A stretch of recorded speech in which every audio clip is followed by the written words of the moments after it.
ঢাকায় চলচ্চিত্রের এমন বেশ কয়েকজন তারকা রয়েছেন যারা জনপ্রিয়তায় এগিয়ে থাকলেও এখনো জীবন কাটাচ্ছেন একাকী ও নিঃসঙ্গ। বয়স যখন পাগলা ঘোড়ার মতো ছুটে চলেছে তখনও তাদের মুখে বিয়ের নাম নেই। ফুটবে কবে তাদের বিয়ের ফুল?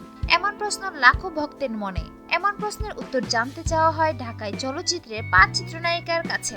সাদিয়া পারভীন পপি ১৯৭৯ সালের ১০ই সেপ্টেম্বর খুলনায় জন্মগ্রহণ করেন। ১৯৯৭ সালে সুহানুর রহমান সুহান পরিচালিত আমার ঘর আমার বেশ সিনেমার অভিনয়ের মধ্যে দিয়ে চলচ্চিত্রে পা রাখেন। এই পর্যন্ত তিনি মেঘের কোলে রোদ, কি জাদু করিলা, গঙ্গা যাত্রা সিনেমায় অভিনয় করে শ্রেষ্ঠ অভিনেত্রী হিসাবে ৩ বার জাতীয় চলচ্চিত্র পুরস্কারে ভূষিত হয়েছেন। অভিনয় জীবনে এত সফলতা নিয়েও এখন পর্যন্ত তিনি একাকী জীবন কাটাচ্ছেন। জীবনসঙ্গীর খোঁজ এখনো মেলেনি।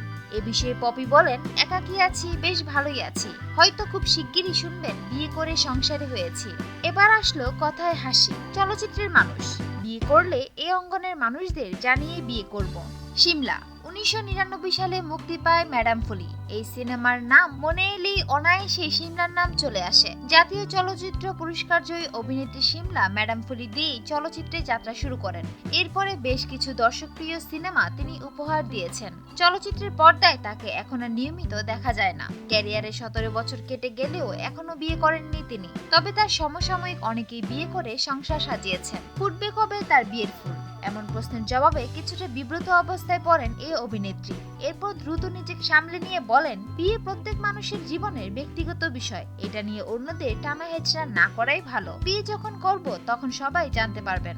শাহনূর ২০০০ সালে জিদ্দি সন্তান সিনেমার মাধ্যমে চলচ্চিত্রে আগমন ঘটে শাহনূরের। এর আগে ১৯৯৫ সালে তিনি টেলিভিশন ফটোসুন্দরী নির্বাচিত হয়েছিলেন। তার পুরো নাম সৈয়দা কামরুন্নাহার মৌসুমী, ডাকনাম শাহনূর। তিনি রাজাবাবু, লাভ স্টেশন, প্রেমিক নাম্বার ১, এ চোখে শুধু তুমি, টপ সম্রাট, স্বপ্নের বাসর সহ বেশ কয়েকটি সিনেমায় অভিনয় করেছেন। তার সমসাময়িক অনেকেই বিয়ে করে সংসারী হয়েছেন, কিন্তু তার এখনো বিয়ের সানায় বাজেনি। ফুটবে কবে বিয়ের ফুল?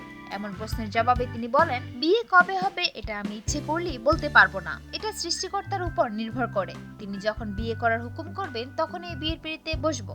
কেয়া মন্তাজুর রহমান আকবর পরিচালিত কঠিন বাস্তব সিনেমার মাধ্যমে পর্দায় হাজির হন চিত্রনায়িকা কেয়া। কেয়া অভিনীত জনপ্রিয় সিনেমার তালিকায় রয়েছে মতিন রহমান পরিচালিত মোহাব্বত জিন্দাবাদ, মোহাম্মদ হান্নানের সাহসী মানুষ চাই, শাহিন সুমনের নষ্ট ছবি, মন্তাজুর রহমানের রংবাজ বাদশা। তিনি এই পর্যন্ত প্রায় ৩০টি সিনেমায় কাজ করেছেন। এছাড়া বেশ কিছু বিজ্ঞাপন চিত্রের মডেল হিসেবেও কাজ করে আলোড়ন সৃষ্টি করেন। আলোড়ন সৃষ্টিকারী এই চিত্রনায়িকার এখনো বিয়ের সানায় বাজেনি। কবে ফুটবে বিয়ের ফুল? এমন প্রশ্নের জবাবে তিনি বলেন, বিয়ের কথা এখনো ভাবছি না। আমাকে বুঝবে এমন পাত্রকে বিয়ে করব। শুধু টাকা হলেই হবে না, ভালো পাত্র পেলেই বিয়ে করব। তবে এসব নিয়ে এখনো ভাবছি না। রত্না ২০০২ সালে কেন ভালোবাসলাম শিরোনামের সিনেমার মাধ্যমে চলচ্চিত্রের নাম লেখান রত্না। এরপর কাজী হায়াতের পরিচালনায় ইতিহাস সিনেমায় অভিনয়ের মাধ্যমে চলচ্চিত্র অঙ্গনে বেশ জনপ্রিয়তা অর্জন করেন রত্না। তার অভিনীত জনপ্রিয় সিনেমার মধ্যে রয়েছে পরে না, চোখের পলক, ইতিহাস, কেন ভালোবাসলাম, প্রিয় সাথী, মন যেখানে হৃদয় সেখানে প্রভৃতি। ক্যারিয়ারের এক যুগ ব্যবধানে চিত্রনায়িকা রত্না অর্ধশত চলচ্চিত্রে অভিনয় করেছেন। তাছাড়া সত্যরঞ্জন রুমানের পরাণ পাখি ও রকিবুল আলম রকিবের নষ্ট মুন্না শিরোনামের ২টি সিনেমা বর্তমানে মুক্তির অপেক্ষায় রয়েছে। জনপ্রিয় এই অভিনেত্রী এখনো ঘর বাঁধার মতো মনের মানুষ খুঁজে পাননি। এখনো তিনি একাকী জীবন কাটাচ্ছেন। ফুটবে কবে বিয়ের ফুল? এমন প্রশ্নের জবাবে তিনি বলেন, বিয়ে যখন করব আপনাদের সবাইকে দাওয়াত করে জানাবো। বিয়ে তো করবই, তবে মনের মতো মানুষ পেলেই বিয়ের কাজটি সেরে ফেলবো।